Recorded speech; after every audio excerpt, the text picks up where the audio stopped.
Welcome back, everyone's Guardian Mo's back online. So I want to touch on that Liverpool attack and how it showcases the state of our police force and our authorities in dealing with this matter in relation to that horrifying incident. A total of 79 people were injured, children included, and this perpetrator has been arrested. 7 charges were levied against him, and he's due to appear in court probably at the time of this video being recorded, in fact. I want to make a full proper analysis video explaining what has happened from start to finish. Once the court trial is over, the full set of information is revealed to the general public, and the investigation is all over. I don't want to make random speculation about anything, tiptoeing over this case, because there's a lot of questions that haven't been answered. This whole incident has turned into a massive conundrum.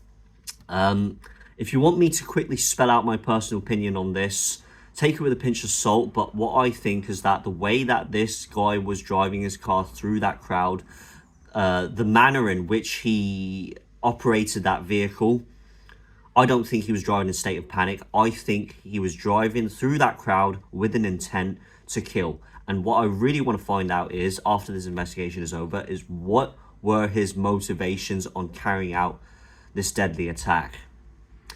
There's a lot of questions being unanswered, as I said. 53-year-old British white man, really? From the footage that I saw, I don't think he's 53. He doesn't look 53 years old at all. Obviously, you know, looks can be deceiving. You can't judge a book by its cover. But there's a lot of speculation around this. British white male. British white as in, that could mean anything. British, is he British Polish? Is he British Albanian? Is he British Bosnian? British Ukrainian? We want to know what his motivations and intentions were. Also, the police, this is the thing that really has riled up the general public and has created massive trust issues between members of the general public, the British people, and the police force. They released that information that he was a 53-year-old British white man hours after the incident. This was in stark contrast to how they dealt with that Southport incident. It was only months until we actually found out that this Axel Blue Rubanana was a son of a Rwandan immigrant parents, and that he was not a Welshman from Cardiff. It was totally out of line. So this whole incident has turned into a massive conundrum, and as many suspicions have been aroused, this whole thing has turned into the whole mystery story because the people have massive trust issues with the police, and for very good reason. I just want to talk about it. The state of our police. They have turned into a absolutely useless, incompetent police force that does nothing but pander towards ethnic minorities. Can you imagine if this perpetrator, he was actually a terrorist on MI5's watch list?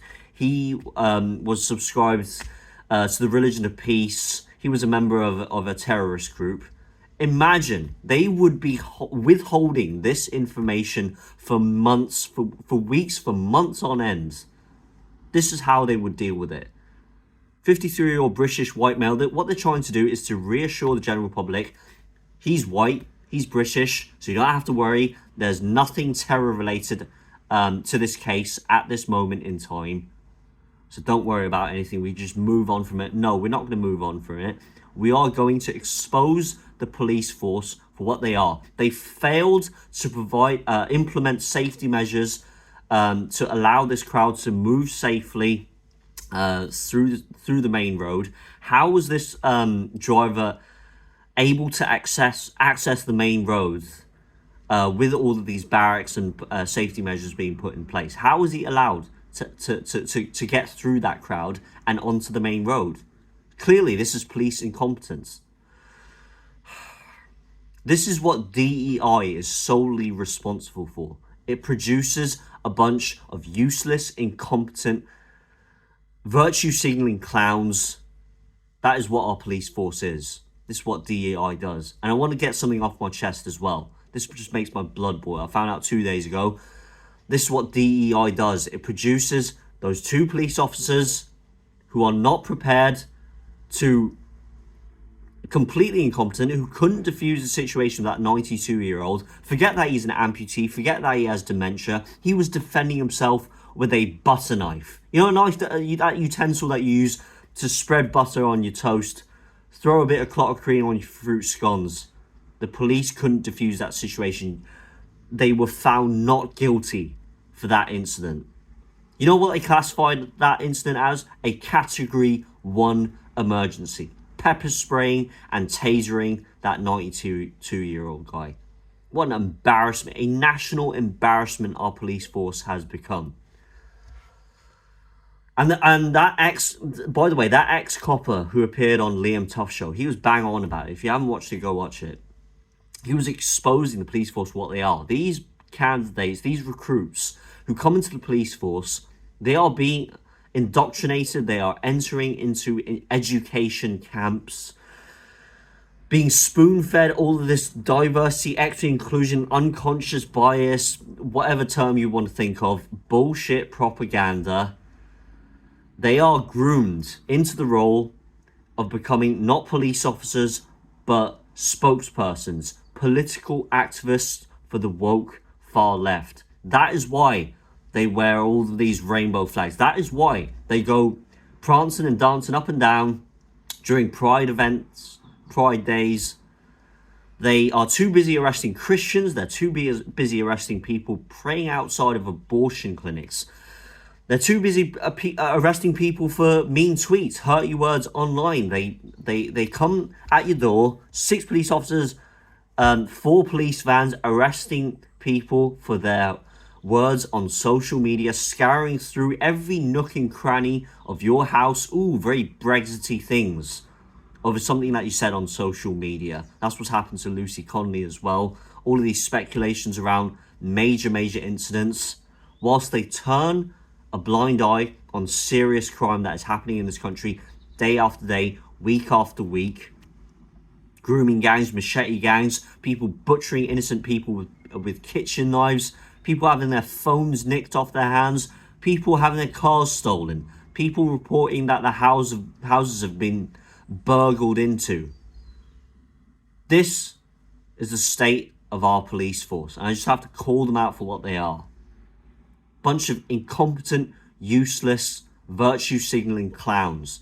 And this has got the United States involved in snooping on British affairs, taking a look at that Lucy Connolly incident, that situation, and just investigating the whole erosion of free speech in this country. Mike Rubio getting involved with the State Department to snoop in on just what exactly is happening in the United Kingdom. And Charlie Kirk was bang on about it. He's right. We are living in the United Kingdom a totalitarian, Orwellian state. You can just smell it in the air. You can smell it in the atmosphere. There is an oppressive, Orwellian, almost controlling kind of atmosphere that we're living in. That's all I have to say. I just wanted to get it out of my mind. I just had to get this off my chest, guys. Let me know what you think down in the comments below. What you think about the police, how they've dealt with this whole thing, whether they're really telling the truth about this Liverpool incident. You know, snipers on the rooftops getting involved and all that. It's all just a big mess. But anyways, thank you very much for tuning in. Be sure to leave a comment down below, like, share, and subscribe if you haven't.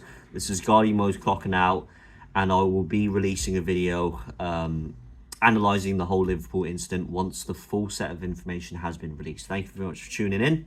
Have a good rest of your day.